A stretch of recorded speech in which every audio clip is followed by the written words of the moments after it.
사람들마다 마음속에는 말로 직접적으로 표현하지 않지만 담겨 있는 것들이 있습니다. 본문에는 다양한 인물들이 등장하는데요. 그들 마음속에 담겨 있는 것들이 언어가 아니라 그들의 행동에서 이렇게 표현되는 것을 발견하게 됩니다. 다시 말하면 우리 마음속에 담겨 있는 것들은 잘 감춰지지 않는다는 것입니다. 때가 되거나 어떤 계기가 되면 우리 마음속에 감춰두었다고 생각했던 것들이 다 드러나게 된다는 것이죠. 6월절이 다가오자 예수님은 예루살렘을 이제 향해 가시는데 예루살렘을 향해 가시던 중에 베단이라는 곳에 들르게 됩니다. 이 베다니는 예수님께서 죽은 자 가운데서 살리셨던 이 나사로와 그의 가족들이 사는 곳입니다.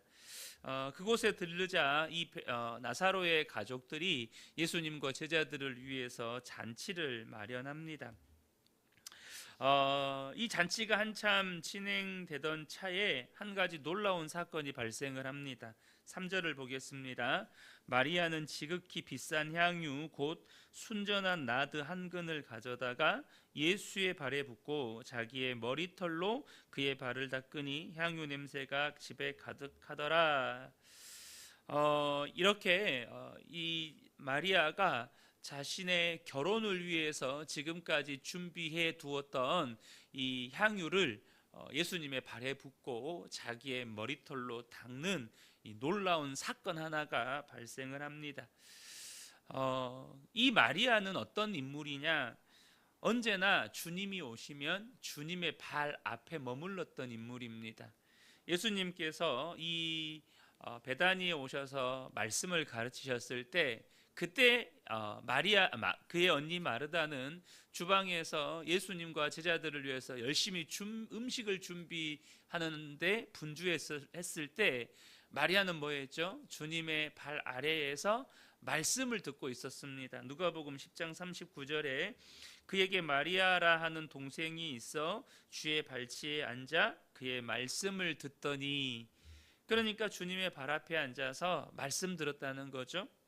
그런데 이 마리아 마르다에게 충격적인 사건이 하나 발생합니다. 오빠가 병들었다가 예수님을 간절히 청했지만 예수님이 오시기 전에 이 오빠가 죽게 돼요. 예수님께서 일부러 이틀을 더 머무셨다라고 우리가 지난번에 나눴었잖아요. 그 예수님이 이 베다니에 찾아왔을 때에 오빠가 죽었다라고 하는 이 절망적인 상황 가운데 이 마리아가 어떻게 합니까? 주님의 발 앞에 엎드립니다. 요한복음 10장 32절에 마리아가 예수 계신 곳에 가서 배웠고 그 발 앞에 엎드리어 이르되 주께서 여기 계셨더라면 내 오라버니가 죽지 아니하였겠나이다.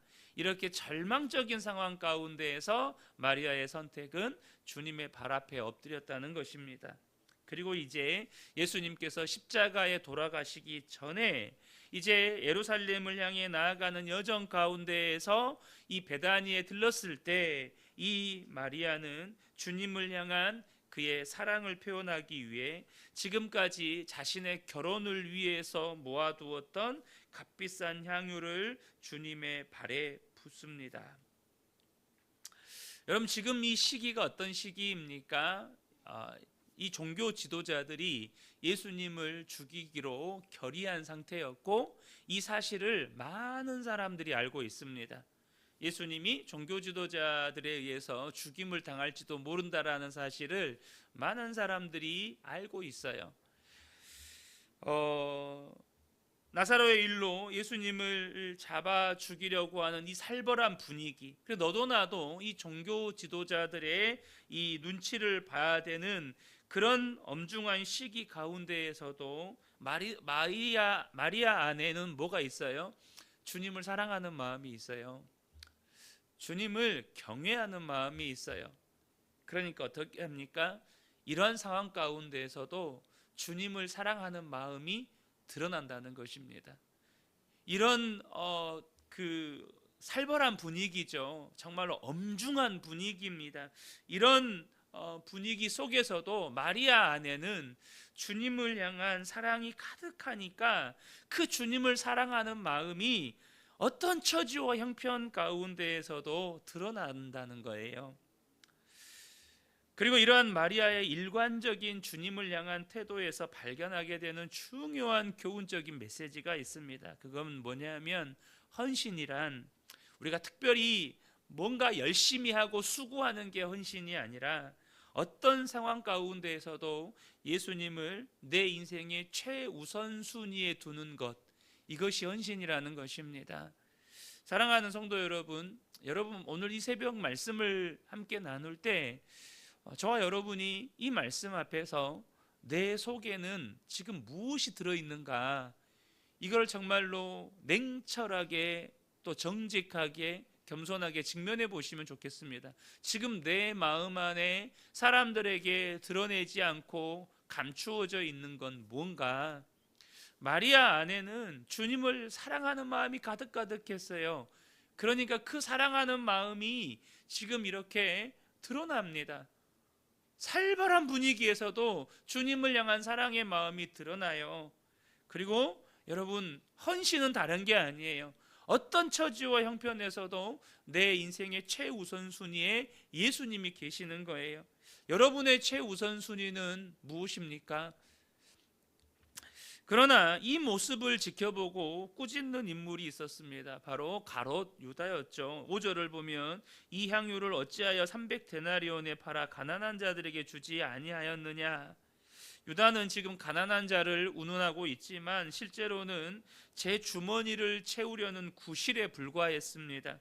그는 제자들 가운데 이 돈을 관리하고 있었기 때문에 누군가 예수님과 제자들을 섬기기 위해서 재정을 후원했을 때 그 중에 일부를 뒤로 빼돌려서 자기 주머니를 채우고 있었어요. 그런데 지금 이 300데나리온, 이것을 1데나리온이 하루 품삯이니까 3천만 원이라고 가정을 했을 때 눈앞에서 자기 돈이 허공으로 날아가고 있는 거예요.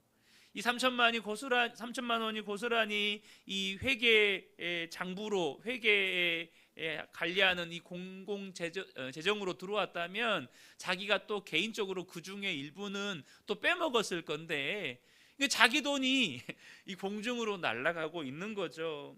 그 모습에 분노하고 있는, 내 돈 날아간다, 내 돈 사라진다, 이러고 있는 거죠. 입술로는 가난한 자를 구제해야 된다, 정의를 추구하고 있는 것 같지만 실상은 이 가룟 유다는 탐욕을 추구하는 인물이었다는 것입니다. 유다의 비난을 들은 주님은 유다의 비난에 동의하지 않으셨습니다. 7절 8절에 예수께서 이르시되 그를 가만두어 나의 장래할 날을 위하여 그것을 간직하게 하라. 가난한 자들은 항상 너희와 함께 있거니와 나는 항상 있지 아니하리라. 이 말을 오해해서 들으시면 안 됩니다. 예수님은 지금 가난한 자를 구제하지 말라는 것이 아닙니다. 그럼 예수님이 하시는 말씀이 뭡니까? 지금 그들이 해야 할 일은 가난한 자들을 구제하는 것이 아니라 이제 곧 십자가에 예수님이 달려 죽으실 거예요. 그리고 그 제자들은 다 두려워서 뿔뿔이 흩어질 거예요. 그들의 믿음이 얼마나 보잘것없고 그들의 믿음이 얼마나 아무것도 아닌 것인지 적나라하게 드러날 거예요. 그래서 그들의 믿음을 위해서 주님의 십자가 죽음을 기념할 뿐만 아니라 주님을 사랑하는 이 여인의 마음이 너희 안에도 있어야 한다. 그들의 믿음을 위해서 예수님의 죽음을 기념하는 이 마리아의 믿음과 그 사랑이 그 제자들 마음속에도 각인되어 있어야 한다는 거예요. 지금은 너희들의 믿음을 위해서 이걸 간직해라. 이 여인이 지금 나의 장래를 위해서 그의 지금까지 평생을 위해서 평생 동안 모아왔던 이것을 바쳤던 이 여인의 믿음과 마음을 너희 안에도 간직해라, 이겁니다. 그러나 예수님이 우리를 죄에서 구원하시기 위해 십자가 죽음을 향해 나아가는 이 순간에도 유다 안에는 탐욕이 가득했고 정의를 구실 삼아서 자기 욕심만 채우려고 했다는 것입니다. 유다 안의 탐욕이 감춰지지가 않는 거예요. 끝으로 또 다른 인물들은 이 대제사장들입니다. 나흘 만에 다시 살아난 나사로는 죽음마저 예수님 앞에 굴복한 강력한 증거였습니다. 때문에 예수님을 믿고 환호하며 앞다투어 이 일에 나사로가 그 예수님을 증언하는 일이 많아졌어요. 죽었다 살아난 사람이 또 그것을 지켜보는 수많은 사람들이 있었고, 직접 죽음에서 살아난 나사로가 예수님을 증언하니 얼마나 많은 사람들이 예수님을 따르고 예수님을 이렇게 믿으려 하겠어요. 이것을 진압하기 위해 나선 인물들이 바로 대제사장들이었습니다. 그들은 이제 예수님뿐만 아니라 예수님이 메시아임을 나타내는 확실한 증거이자 증인인 나사로까지 죽여서 없애려고 합니다. 그런데 여러분, 이 대제사장들이 왜 이렇게까지 하는 것입니까? 왜 이렇게 극단적이기까지 예수님도 죽이고 나사로도 죽여 없애자, 이렇게 사람이 잔인해지고 이렇게 매정해지고 이렇게 사람이 냉혈 인간이 되는 것입니까?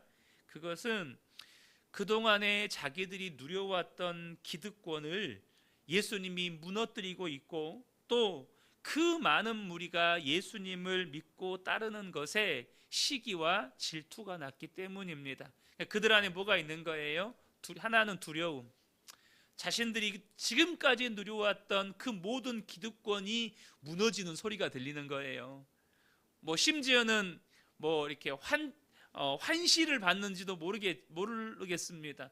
자기들이 이렇게 자다가도 그동안에 자기들이 누려왔던 그 모든 것들을 한순간에 빼앗기고 그 자리에 예수님이 올라가 있고, 자기들은 사람들로부터 저 거짓말쟁이들, 그동안에 우리를 착취하고 우리의 등골을 빼먹은 나쁜 인간들, 이렇게 사람들의 자기들을 향한 이런 욕설과 비난의 소리들이 들려오고 그런 것들을 꿈으로 꿨는지도 모르겠어요. 이건 제 이야기입니다. 어쨌든 그들 안에 예수님께서 자기들의 기득권을 무너뜨린다는 두려움, 그리고 자기들을 향해서는 사람들이 이렇게 존경과 사랑을 표하지도 않고 자기들을 향해서는 그렇게 박수를 보내지도 않는데, 그 많은 사람들이 예수님을 향해서 사랑과 존경과 박수를 보내고 있는 거예요. 그것에 대한 시기와 질투, 이것이 무엇으로 나타나는 것입니까? 예수님을 죽여 없애고 나사로를 죽여 없애려는 이 잔인한 모습으로 드러나는 거예요. 그들 안에 있는 두려움과 질시가 이렇게 드러납니다. 사랑하는 성도 여러분, 우리가 이걸 통해서 반드시 아셔야 되는데요, 우리 안에 감춰져 있는 것들이 있다는 것입니다. 그런데 이 감춰져 있는 것들이 이 마리아처럼 예수님을 향한 사랑이에요. 예수님을 향한 믿음이에요. 이것이 드러나요. 그러면요, 오늘 본문에처럼 향유가 깨뜨려졌잖아요. 향유가 깨뜨려졌으니까 무슨 일이 나요? 그 속에, 그 방 안에 향기가 가득해요. 우리 안에 주님을 향한 사랑이 있어요. 주님을 향한 경외함이 있어요. 그리고 이것은 반드시 드러나게 돼요. 그리고 그것은 향기가 나요. 사람들을 감동시키고 감화시켜요. 우리 안에 주님을 향한 사랑, 주님을 향한 경외함, 주님을 향한 믿음이 반드시 예수님이 언제나 내 삶 가운데 최우선순위에 있고, 그것이 나의 삶을 통해서 드러날 때 그것은 향기가 되어서 사람들을 감동시키고 감화시키고 사람들에게 도전을 줍니다. 그런데 우리 안에 탐욕이 있어요. 우리 안에 두려움이 있어요. 우리 안에 시기와 질투가 있어요. 그리고 그것들도 드러납니다. 드러날 때 어떤 일이 일어날까요? 더러운 냄새가 납니다. 더러운 냄새가 나요. 코로 맡아지는 냄새가 아니에요. 사람들에게 영향력을 끼쳐요. 믿음도 영향력을 끼치지만 우리 속에서 감추어져 있던 것들이 드러날 때, 그것들이 여러분 죄일 때 드러나는 그것들로 인해서 가정 안에 죄의 냄새를 끼칩니다. 가정 안에 죄의 영향력을 끼칩니다. 교회 안에 죄의 영향력을 끼쳐요.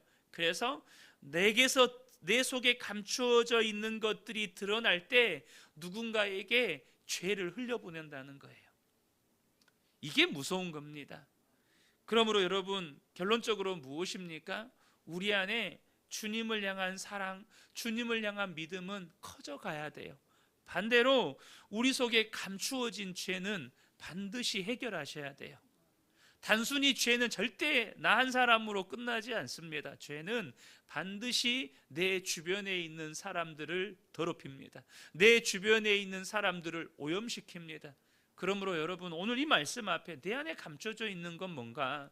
여러분, 하나님 앞에, 말씀 앞에 직면하시고 주님 앞에 하나님 깨닫게 해달라고 기도하시고 그것들이 주님 앞에 회개함으로 해결함 받는 저와 여러분 되시기를 예수님의 이름으로 축복합니다.